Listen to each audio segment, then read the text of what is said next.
Okay, welcome back guys. As you can see, I'm back over in Los Angeles. I've just nipped over to see a few friends. I've got a couple of things to do while I'm here, but if you remember, I promised Dan that next time I was here I would fit electronic power steering to his 1958 190 SL Mercedes. The kit should be there waiting for me when I get there, so we'll go through all that and I'll explain it all. I'm looking forward to seeing it. And I just want to take this opportunity to thank all your new members who've jumped on board. We've got lots of extra exciting episodes on the way, and if you are interested in becoming a member and helping sustain the channel, just click on the join button or click on the link in the episode description. So here we are guys, and as usual, as soon as I get there I'll be rolling my sleeves up and let's get stuck in. So I return once again after a few months, and after all the terrible fires and devastation and all those beautiful homes that were lost in the process. I suppose LA will never be the same again. We live in hope that the authorities can maybe learn something from this, and going forward maybe safeguard against this ever happening to the people of LA again.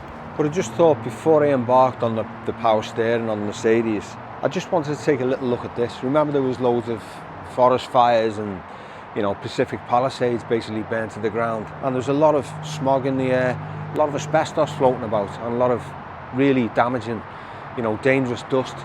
So I just wanted to take a look at this.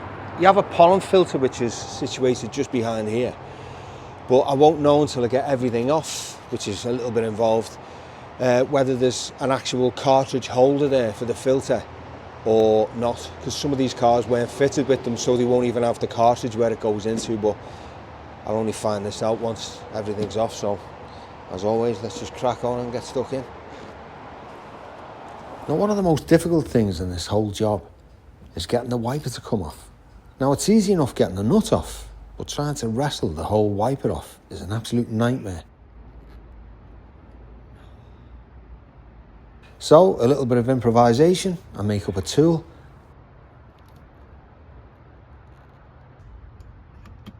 and eventually, with a bit of persuasion, it comes off, which was great. But the annoying thing was, Dan said he'd already bought the tool and it was sitting on top of the toolbox, but he'd forgotten to tell me.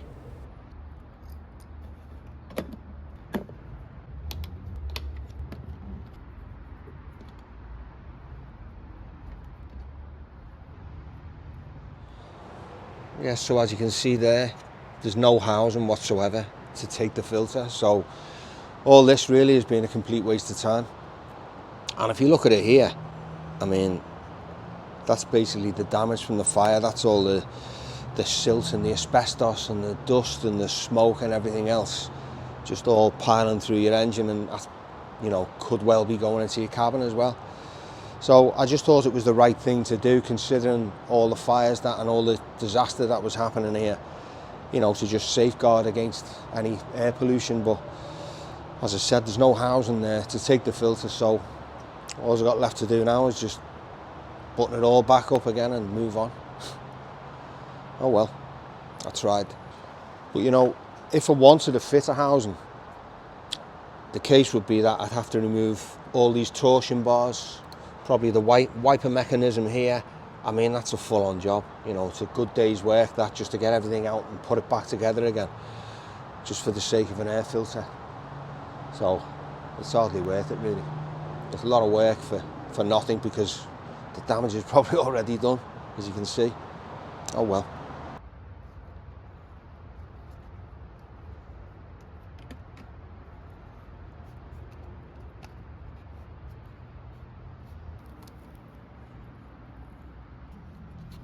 So after a little bit of a clean-up, it all goes back together again.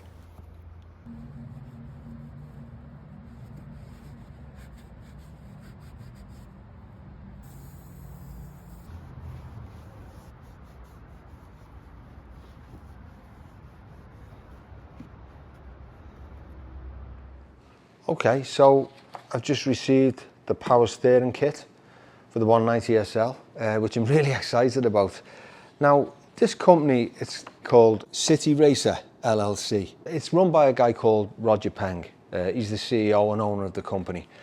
And like so many people, like the people at Vintage Euro Parts, for instance, when I used to get the 190 SL parts from them, their CEO, their owner of the company, started off in exactly the same way as Roger Peng did.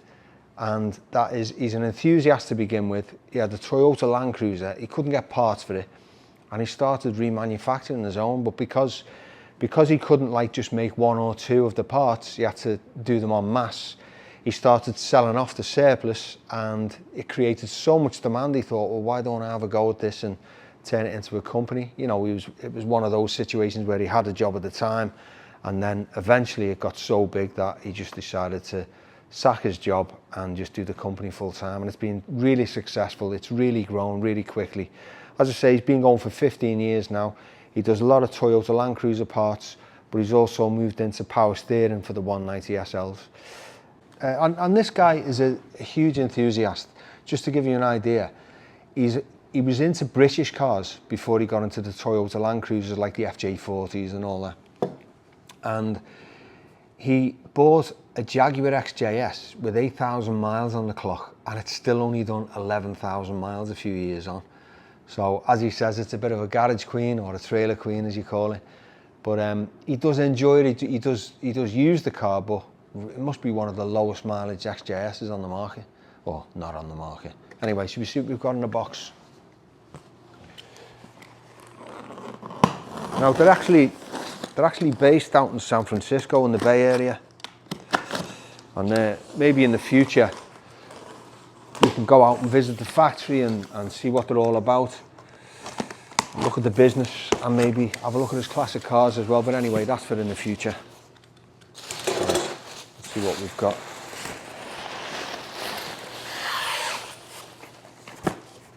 That feels like the ECU. See, with this kit, you get a new steering column with the motor on it, and then that runs off an ECU and is powered, like, I think it's powered off your ignition. There's all the cables. Yeah, that's your plug for the ECU. Yeah, that's right, there's your ECU.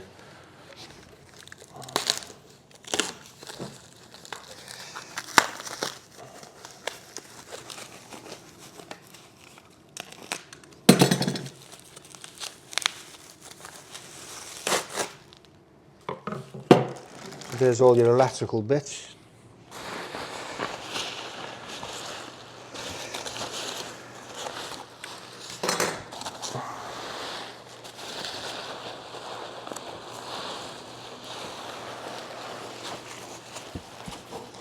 Really well packed, which is what we like to see. No damage. So that's your column. I'll show you now.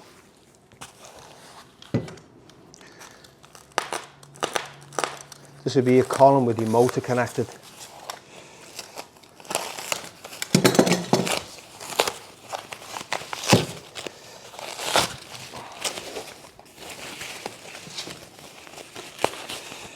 There you go.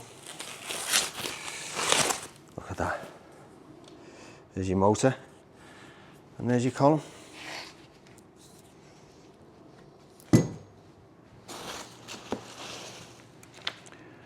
There's a booklet with all your instructions, and I wouldn't say it's really simple, but it's not at all complicated. It's pretty straightforward.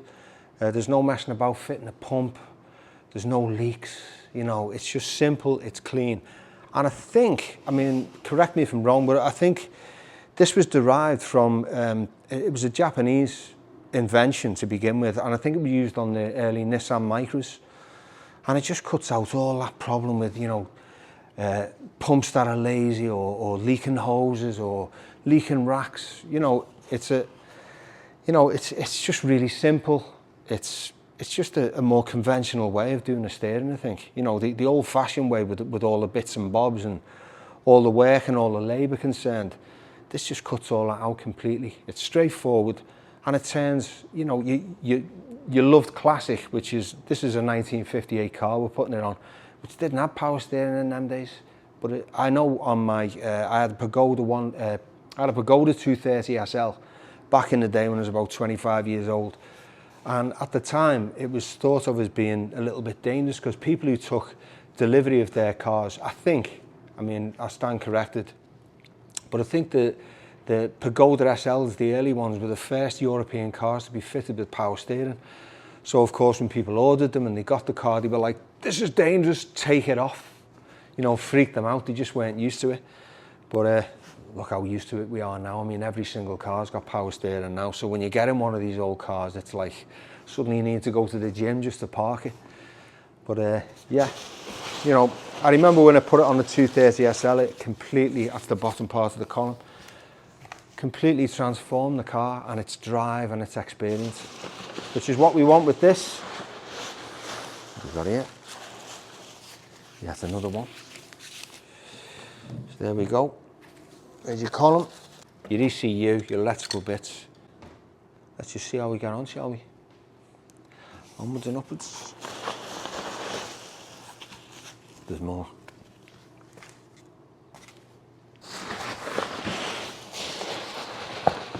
Yeah, that's it now. It's definitely it. Yeah, so let's crack on. And as always, let's get stuck in. So to get the steering wheel central, an old trick I use is to roll the car forward and backwards just a few times.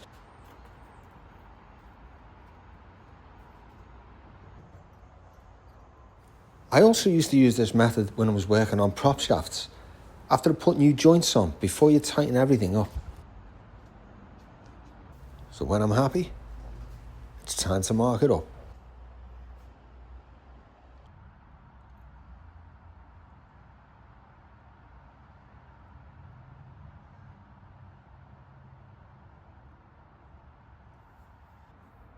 So when I fit the new one, I can keep it all nice and straight. Using an Allen key through the special hole at the back, it's off with the horn button. Off the old one comes, ready for the brand new column.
Now this bunch of wiring is for the turn signal and the horn.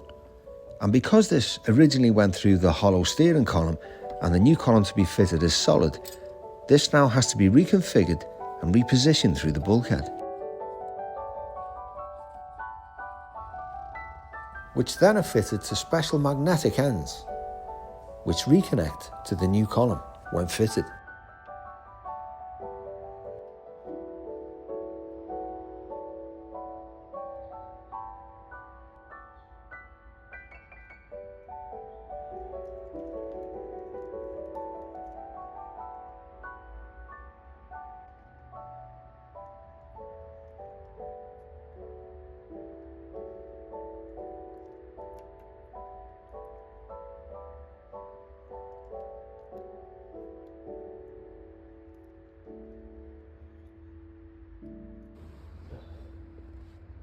Then it's loosen the U-shape or the Omega-shaped bracket, which retains the upper column and also the bulkhead clamp.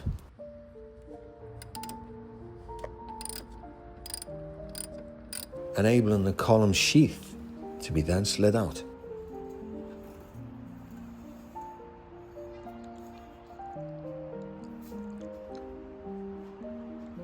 I'm first having to connect the thick red cable to the battery terminal.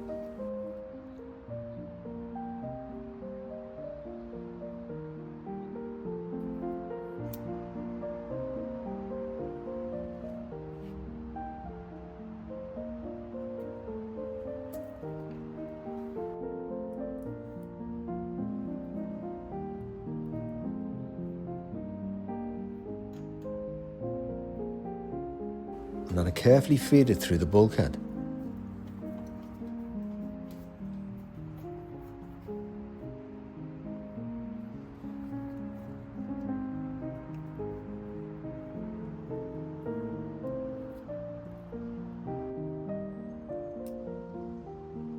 I then connect it to the wiring harness for the ECU.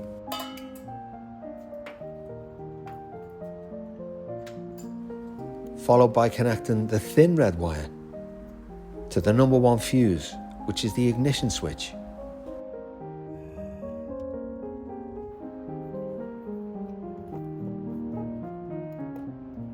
So in effect, when the ignition is switched on, it then powers up the ECU for the steering column, and the electronic steering kicks in. Now you'll find various bolts holding the air filter housing inside the engine bay. These will go through the bulkhead and into the cabin inside the car underneath. And it's by using these bolts you'll be able to fix the control box, or the steering ECU as they call it, firmly into place, ready to take the plugs of the wiring loom. And with this done, with the motor on the new steering column pointing towards the gearbox, I then feed it through the bulkhead and carefully push it into place. Now this part could prove a little bit tricky, but never be tempted to hit the new column with a hammer, because this could play havoc with the electrical sensors inside the column itself. Just use a little bit of muscle power and eventually it will wiggle into place. The locking sheath is put in place, and through this goes the new upper steering column.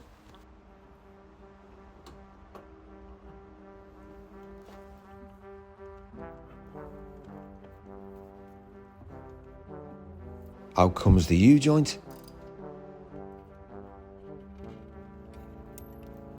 and it's then basically the same with the upper column.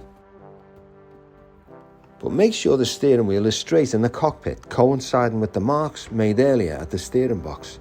This will be made easier by temporarily refitting the steering wheel itself.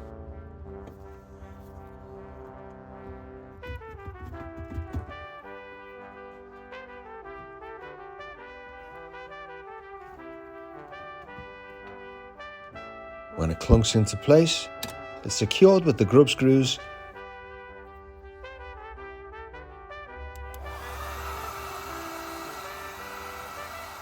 and then the sheath is finally buttoned down.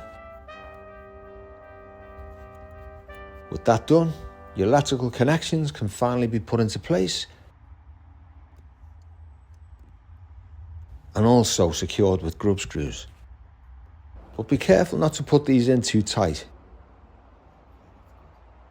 You should be able to just pull the wire and it should snap back into place on the magnet.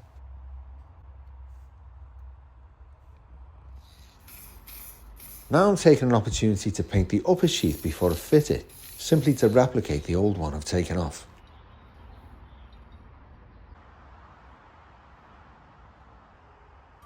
And complete with its rubber, in it goes, and clunk.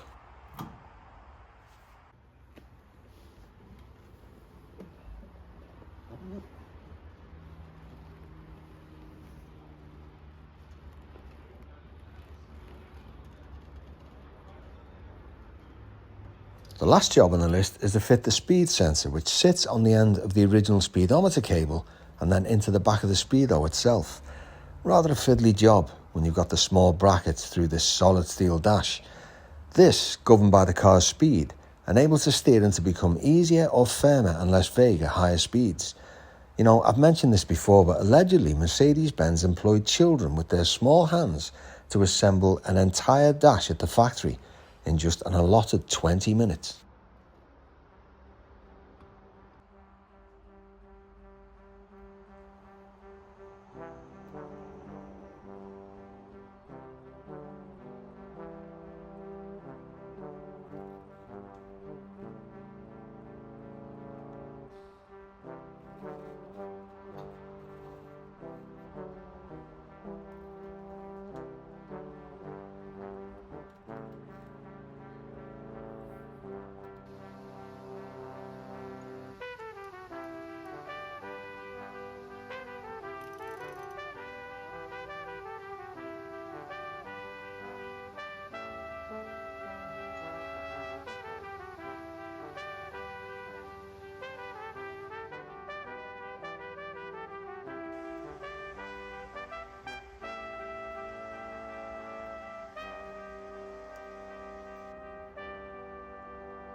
As I conclude on this, I think it's been a pretty straightforward experience.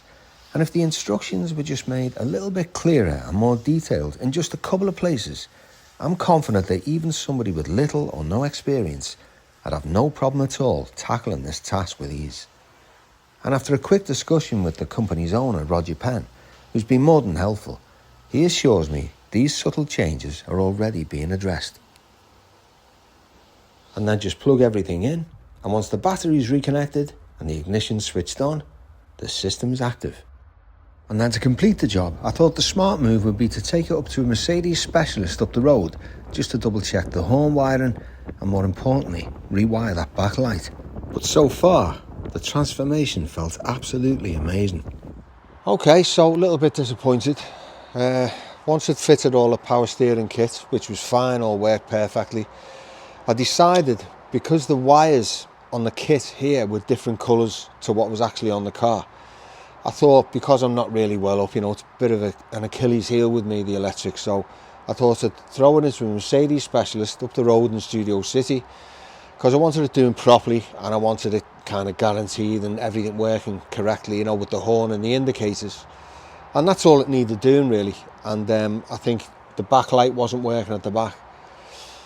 So it paid me a few $100, whatever, and got it back. And basically, I haven't done it. There's no brake lights, there's no rear light, there's no indicator on the right hand side. I'm just really disappointed. I mean, this was broken in two, and anybody who knows about these cars knows that you just stick like a little Allen key in the back, you shove it forward and this comes off. But this is actually being snapped off, with pure venom, because they just didn't know what they were doing. They were getting frustrated and angry. Also, that's not the only thing. The new ignition switch, which you fitted a few months ago, that's being snapped around so hard that it's broken the spring inside, and basically it just doesn't work. When you take it out, I'll show you, that's basically just got wires, loose wires hanging out, so we'll shorten something at the back. I mean, you look inside here at the wires, this green wire is completely broken, so that'll be shorting out as well. And it was in there for 3 days, and this is the way it comes back. Not only have they not done the allotted jobs I asked them to do and I paid them for, but they basically just messed up everything. The speedometer's suddenly not working properly. That could, purely be down to the age of the car, and sometimes when you start using them after a long layup, then they start playing up, they dry out inside, so I'll give them the benefit of the doubt on that one. But, I mean, it's a bit of a shit show really, isn't it? It's not what you expect. I went to pick the car up eventually, and the battery was completely flat. The huge brand new battery I've just put on it like a few weeks ago. And their answer to that was, it took us a while to get the car started.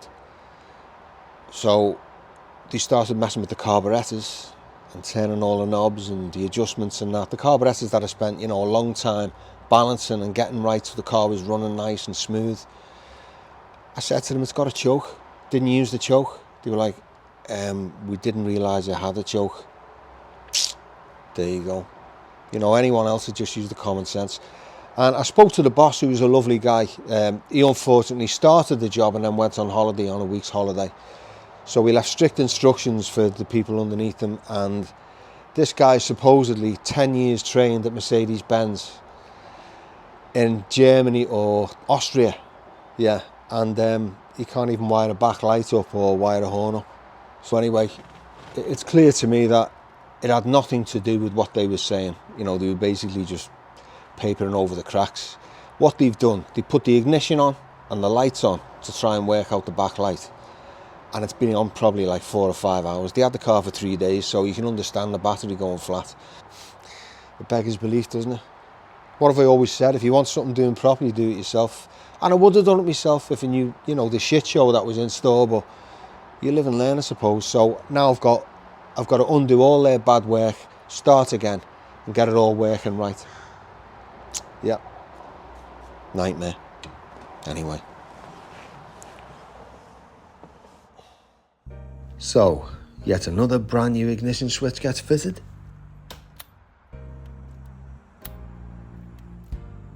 It's like Groundhog Day, this.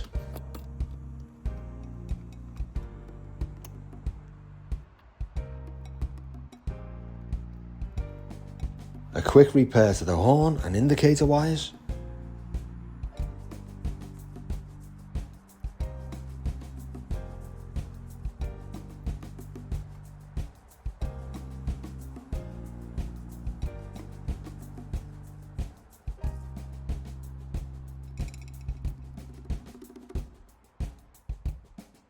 Then it's back onto those carburetors to start all over again.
Okay, so I had a bit of a problem.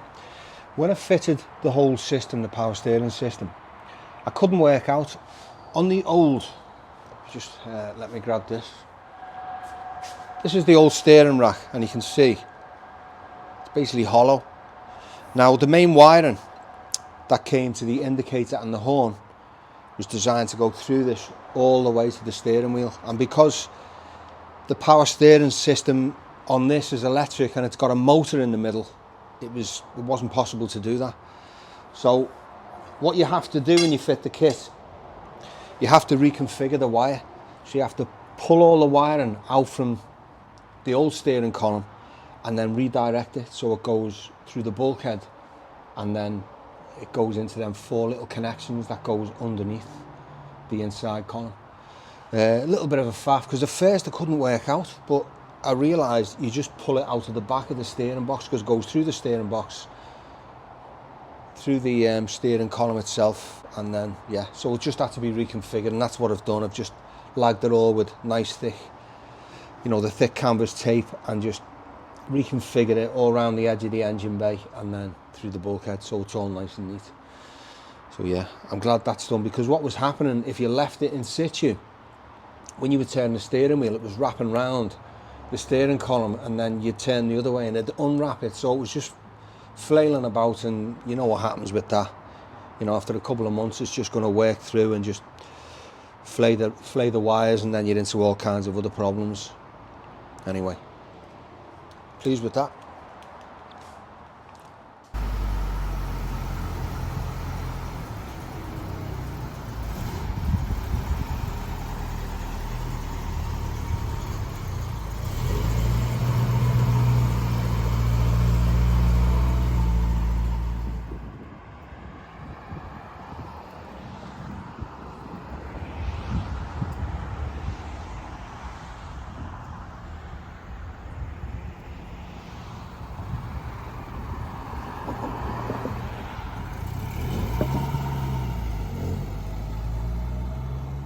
As I thought, you know, just like with my Pagoda, like 20 odd, 30 odd years ago, that came as a manual steering car, and I decided to fit power steering, the conventional power steering with the pump and everything else, and it just completely transformed the whole driving experience. And for me, that's what it's all about.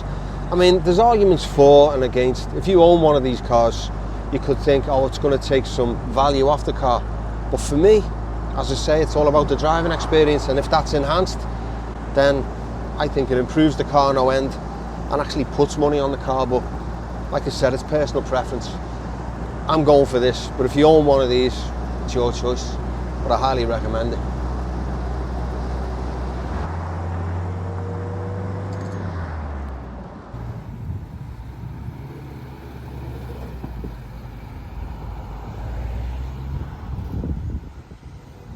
course, putting power steering to the test properly is when you decide to park the car. Because when the car's moving, it's easy, but look at that. In reverse. Oh, it's lovely, nice and easy that.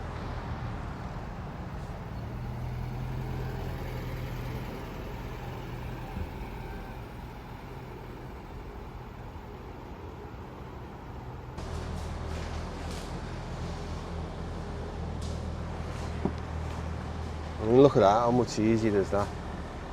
This used to be a backbreaker, you know, you'd have big, strong, muscly arms doing this all day long.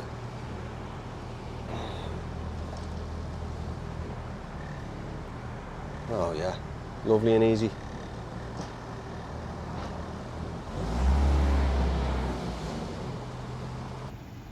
As I've explained before, it's only when you actually start driving these cars after a long layup, you actually start triggering the domino effect, causing other things to fail one by one.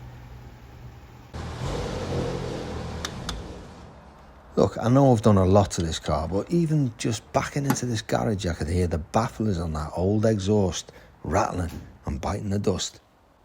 But you know, for a car as old and as beautiful as this, I suppose some things can be forgiven.